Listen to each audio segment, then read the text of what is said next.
Exercise 5.2 को करे थे अर्थमेटिक प्रोग्रेशन, जिसके अंदर अभी तक हमने ए एन का फार्मूला किया था।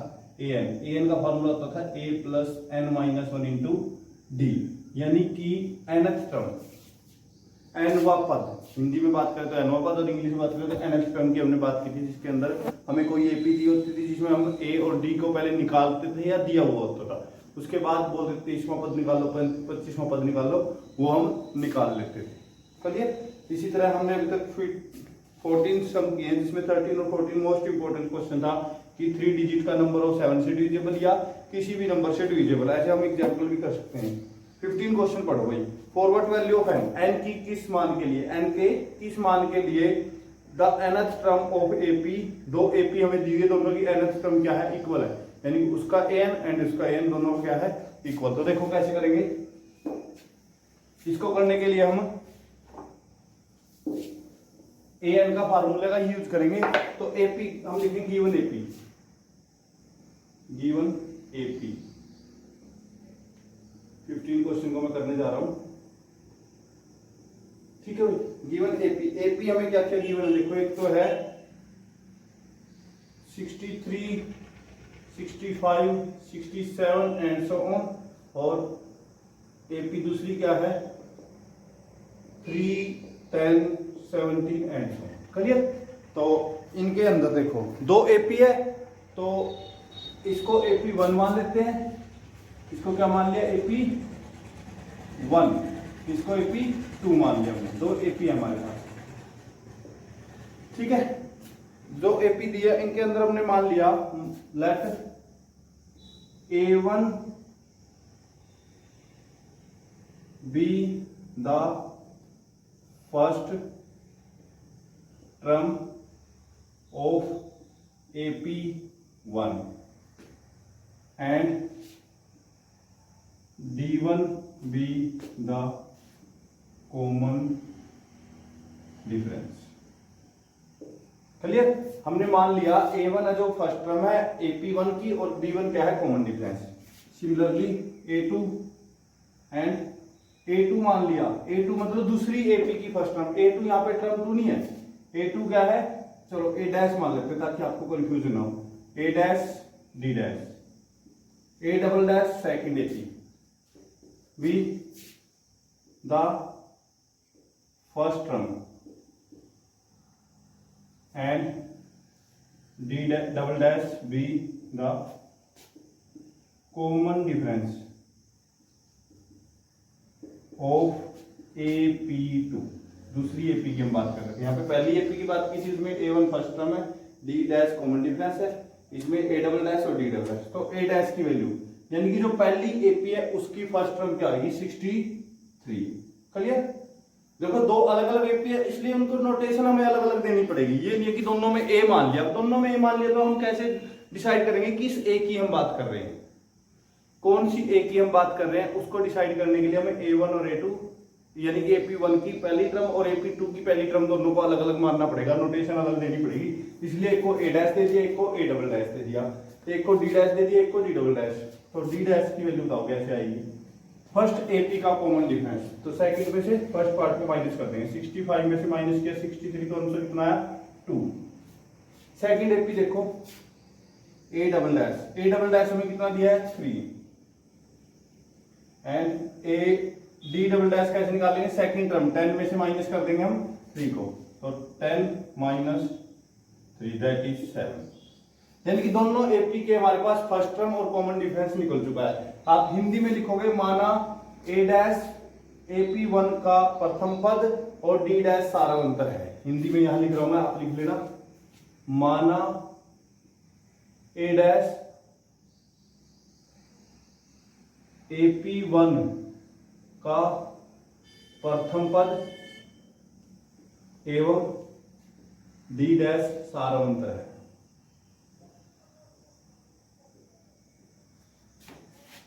एवं A डबल डैश AP2 का प्रथम पद एवं D डबल डैश सारांतर है।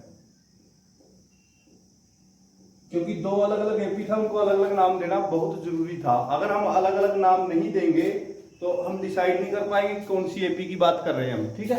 तो इनको हमने मान लिया और उनकी वैल्यूज लिख दी। अब हमें गिवन है कि A1 AN और A'(n), यानी कि दोनों की वैल्यू क्या है, इक्वल। तो नाउ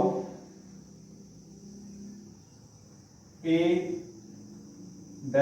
लिख लेते हैं इज इक्वल टू किसके दिया, A'(n) के, यानी कि पहली एपी का nवां पद बराबर है दूसरी एपी का nवां पद। n की वैल्यू क्या हमें निकालनी है, तो फार्मूला लगाओ इसका A' वाली का, पहली एपी, डैश का मतलब बस पहली एपी आपकी, डबल डैश का मतलब दूसरी एपी है और कोई चेंज नहीं है इसमें। डैश का मतलब क्या है, फर्स्ट एपी, डबल डैश का मतलब सेकंड एपी।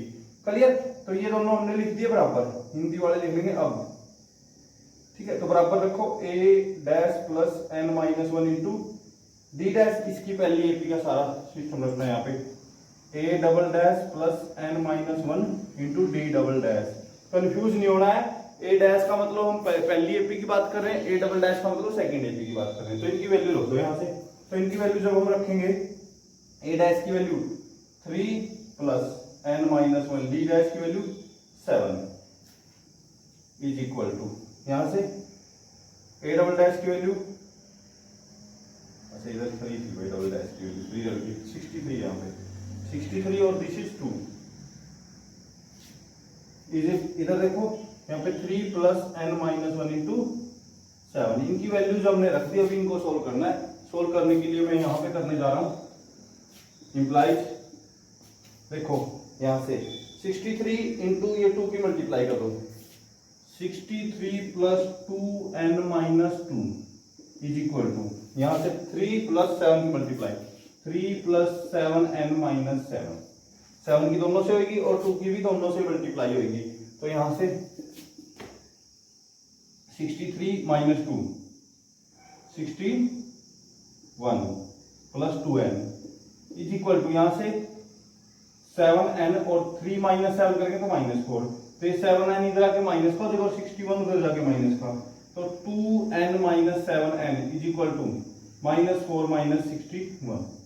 तो यहाँ से 2n में 7n गया, माइनस का 5n is equal to minus का 65, 5 डिवाइड में माइनस 65 डिवाइड बाई -5, माइनस से -5 13 का, तो n की वैल्यू क्या आ गई 13। हमें n की ही वैल्यू निकालनी थी, तो हेंस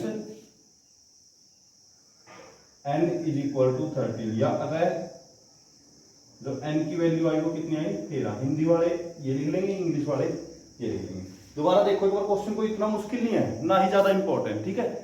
AP1 और AP2 दी थी हमें, इनके दोनों के अंदर an की वैल्यू बराबर रखनी है, an की। तो दोनों के देखो, अब नोटेशन दो चीजें हैं, उनको अलग अलग नाम देना पड़ेगा। जैसे आप दो बच्चे हो तो अलग अलग नाम, अगर कई बार क्लास में अगर सेम नाम हो जाता है तब भी कंफ्यूजन हो जाती है कि हम किसके बारे में बात कर रहे हैं, ठीक है। तो यही यहाँ पे 2 AP है, तो दोनों को मैंने अलग अलग नाम दे दिया, AP1 और AP2। दोनों के लिए AP1 के लिए तो डैश का यूज कर लिया, AP2 के लिए डबल डैश का। कंफ्यूजन दूर, वहां से उनके नेम वगैरह निकाल के दोनों की NS टर्म को बराबर रख के n की वैल्यू आपने निकाल लेनी है। करिए, ट्राई करना। नहीं समझ में आया तो वीडियो को सिर्फ दोबारा देख लेना, आपको ऑटोमेटिकली समझ में आ जाएगा। जब तक समझ में ना आए इस क्वेश्चन का पीछा मत छोड़ना। तो यहां से हमारा 15 क्वेश्चन हो चुका है। 16 क्वेश्चन देखो, पढ़ो स्टेटमेंट फटाफट। 16 question,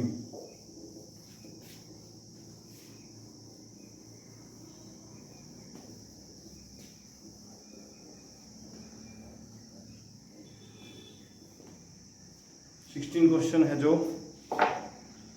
determinate AP that third term is 16 and 7th term exceed the 5th term is 12।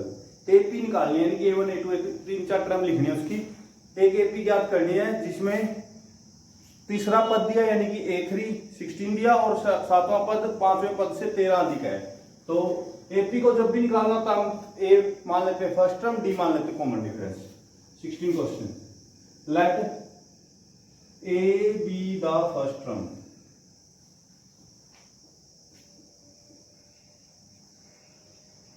and D be the common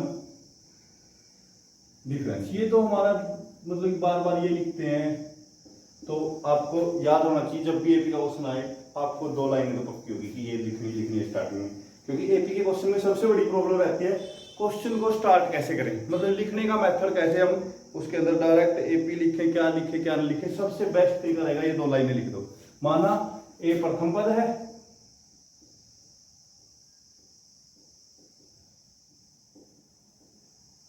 एवं डी सारवंत है, बस ये 2 लाइनें लिखो, आपका क्वेश्चन आसानी से शुरू हो जाएगा। अब कहता है जो थर्ड टर्म है, क्या क्या दिया हमें, ए3 कितना दिया है 16, और 7वीं टर्म 5वीं टर्म से 7th term exceed 5 term by 12। 7वीं टर्म है जो 5वीं टर्म से कितनी ज्यादा है, A7 माइनस किया ये 5 इज इक्वल टू 12।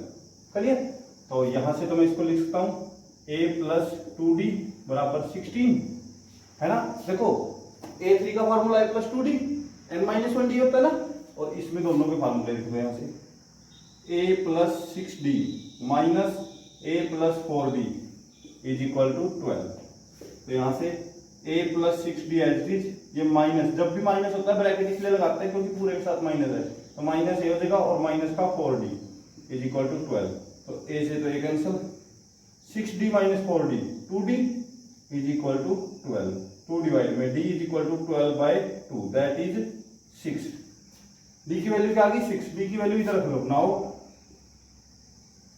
2 नहीं a प्लस 2d था, a प्लस 2d किसके बराबर है 16 के।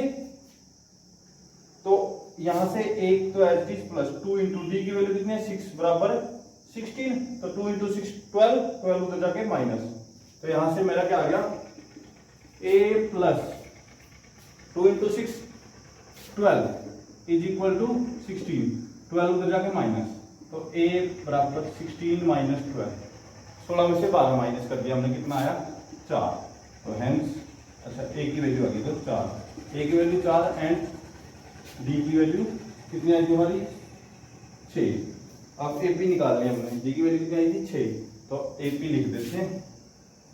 AP फर्स्ट टर्म क्या है 4, सेकंड टर्म कैसे निकालते हैं, फर्स्ट में कितना ऐड कर देंगे d, a प्लस d होता है ना, 6 ऐड किया तो 10, फिर 6 ऐड करेंगे 16, फिर 6 ऐड करेंगे 22 एंड सो ऑन।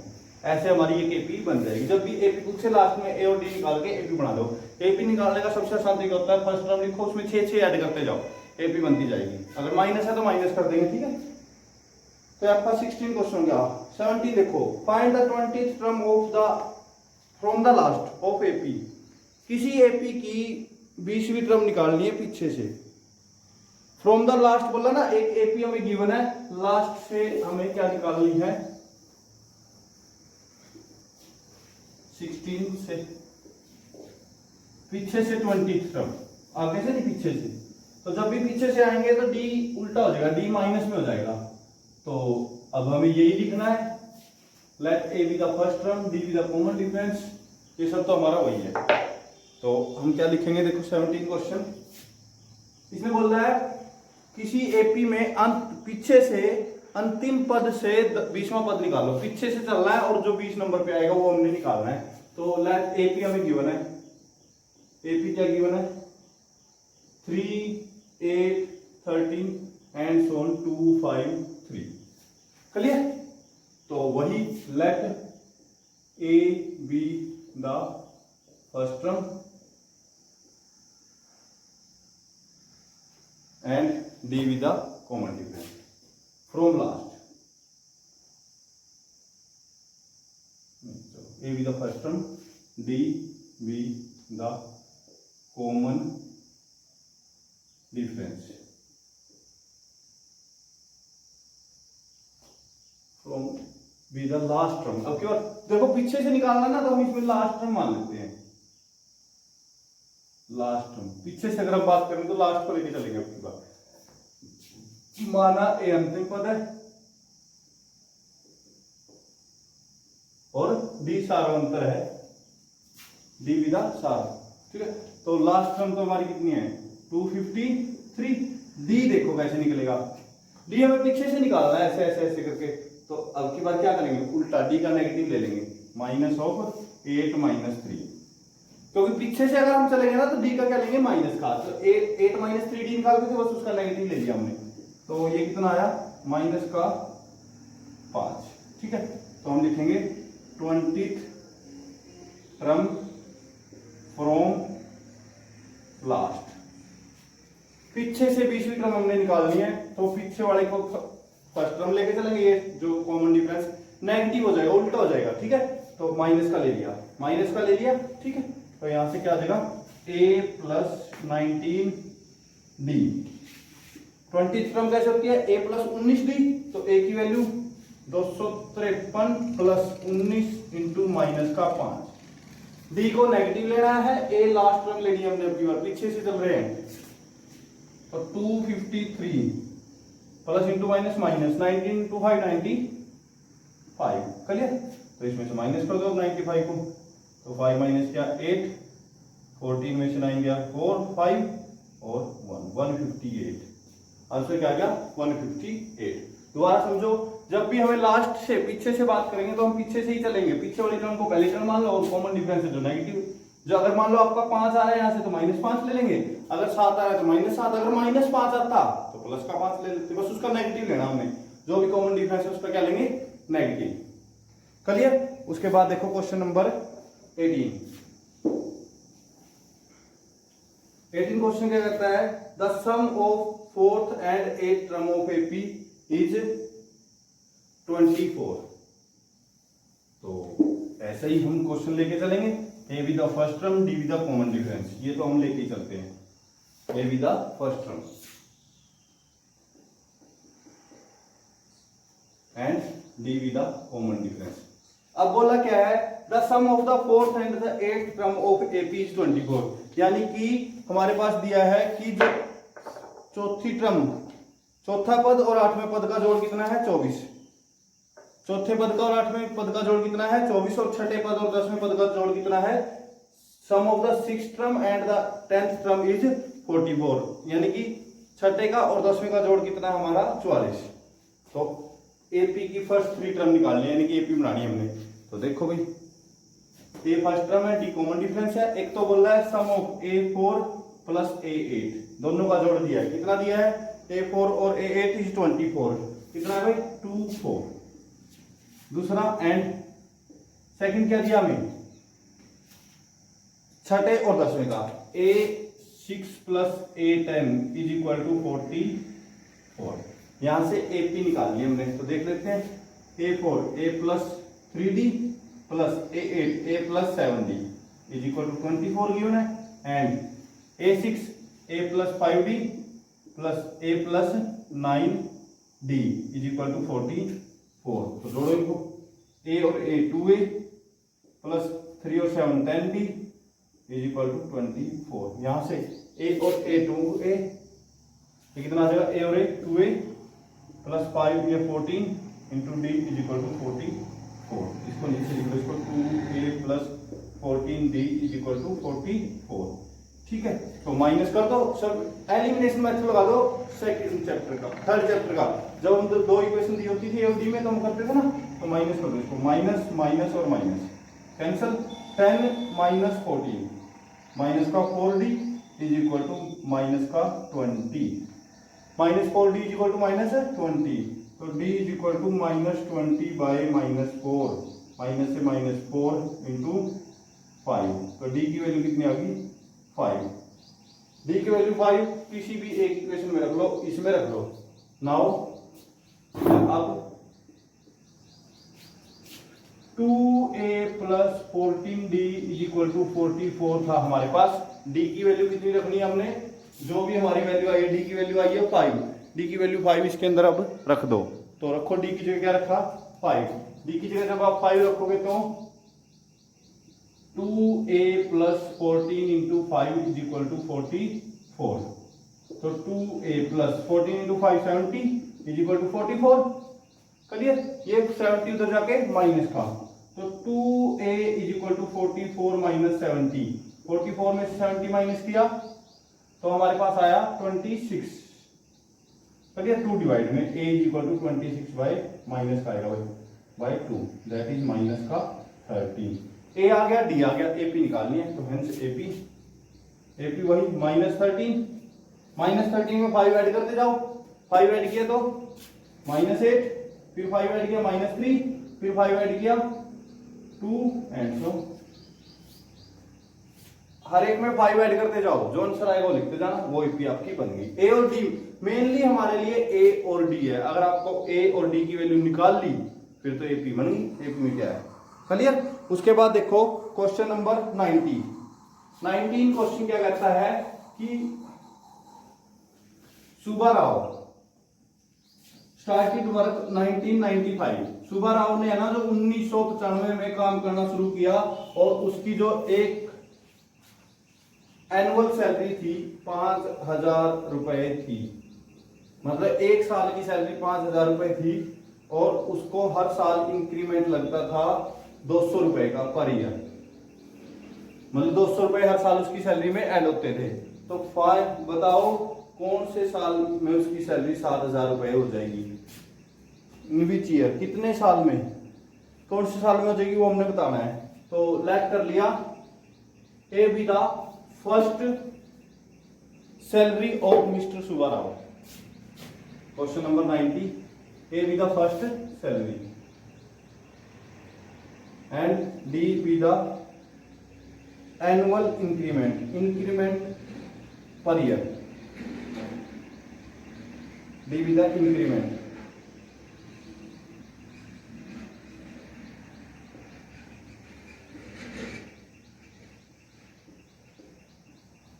मान लिया हमने जो ए है वो पहली सैलरी है और डी क्या है हर साल का इंक्रीमेंट है। हिंदी में लिखेंगे माना,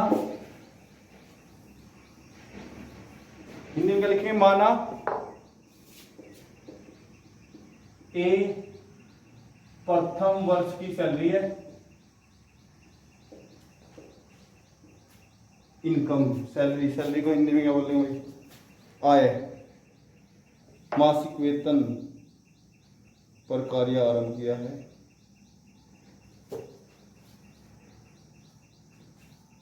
ए इसका फर्स्ट मासिक वेतन है, ए प्रथम वर्ष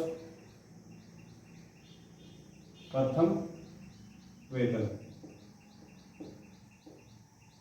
एवं डी प्रति वर्ष, डी को क्या बोलेंगे प्रति वर्ष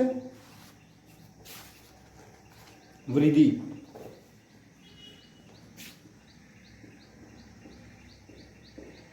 हिंदी वाले लिखेंगे माना ए प्रथम वेतन है और डी इसका प्रति वर्ष इंक्रीमेंट है। तो हमें बताना है कि 7,000 सैलरी कितने साल बाद हो जाएगी। लेट कर लेते हैं एन ईयर बाद, let n is equal to 7,000, माना जो ए एन ओ कितना है 7,000 रुपये है, ठीक है। तो अच्छा इससे पहले लिख लेते हैं ए क्या, ए हमारा प्रथम सैलरी कितनी थी 5,000 एंड डी कितना पर, डी इंक्रीमेंट कितना था 200 रुपए,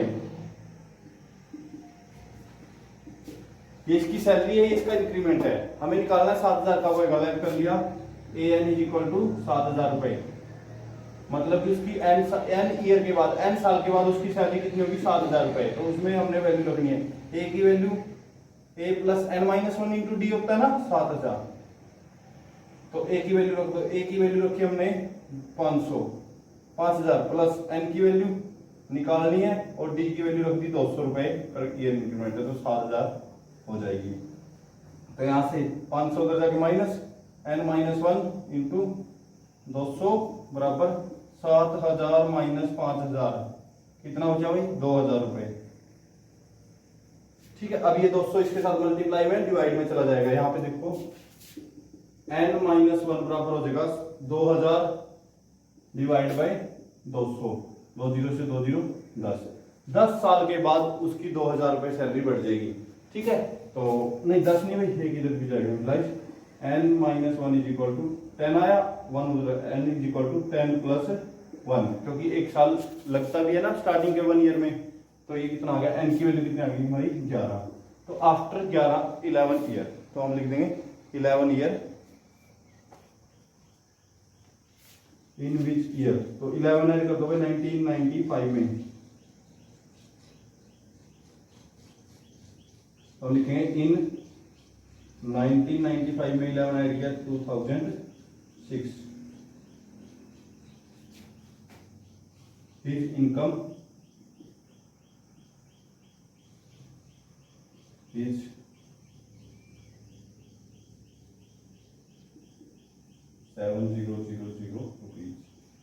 मतलब कि 11 साल के बाद उसकी इनकम कितनी हो जाएगी, 7,000 रुपये। तो एन की वैल्यू कितनी है, 11। तो आप लिख लो हिंदी में 2006 में उसकी आय या उसका मासिक वेतन 7,000 रुपये होगा। मासिक वेतन कितना आएगा, 7,000 रुपये। तो ये आपका क्वेश्चन हो गया। नेक्स्ट क्वेश्चन है अभी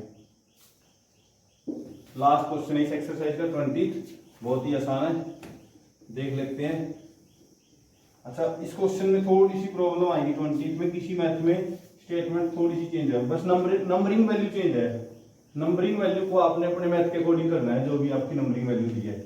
जैसे मेरे मैथ में दिया है कि Ramkali saved 5 rupees in the first week of a year.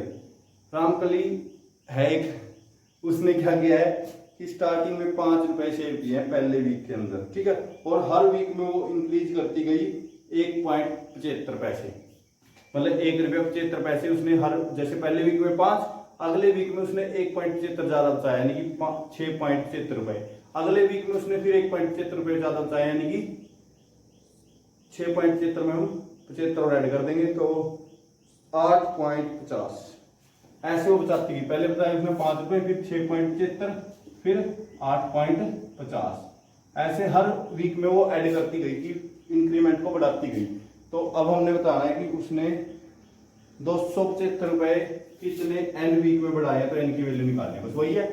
तो लिखेंगे कैसे, देखो, let a be the first saving of Ramkali 5 रुपए, ए की value 5, and d be the per week increment या इंक्रीज, ठीक है। तो ए की वैल्यू 5 रुपए एंड डी की वैल्यू कितनी दी है, 1.75, ठीक है। और ए एन दिया 20 रुपए, 20 रुपए 75 पीछे, ए एन कितना दिया हमें, 20 रुपए 75 पैसे। एन की वैल्यू निकालनी है, बस ए और डी आपको मिल गया। हिंदी में लिख लेंगे, माना ए रामकली की पहली बचत है और डी उसका प्रत्येक सप्ताह का इंक्रीमेंट है, यानी इंक्रीज जो उसने प्रत्येक सप्ताह में उसने बचत को बढ़ाया है, उसको क्या बोले, बढ़ाती गई। तो यानी कि डी उसका क्या है, प्रत्येक सप्ताह में बढ़ाया गई बचत, ठीक है। तो आपने इसको सोल्व करना है, एन की वैल्यू निकाल लेना। तो टोटल वी एन की वैल्यू पूछी आपसे, तो ये आपकी एक्सरसाइज होगी जिसके अंदर हमने ए एन को डिस्कस किया है। A n is equal to a plus n minus 1 into d. तो ये इंपॉर्टेंट एक्सरसाइज है और बहुत ही इजी एक्सरसाइज है एपी की। आप इसको अगर ध्यान से समझोगे तो आपको कोई प्रॉब्लम नहीं आएगी, अप टू नेक्स्ट एक्सरसाइज भी बहुत आसान हो जाएगी। और एपी एक बहुत यूजफुल चैप्टर है अकॉर्डिंग टू योर एग्जाम।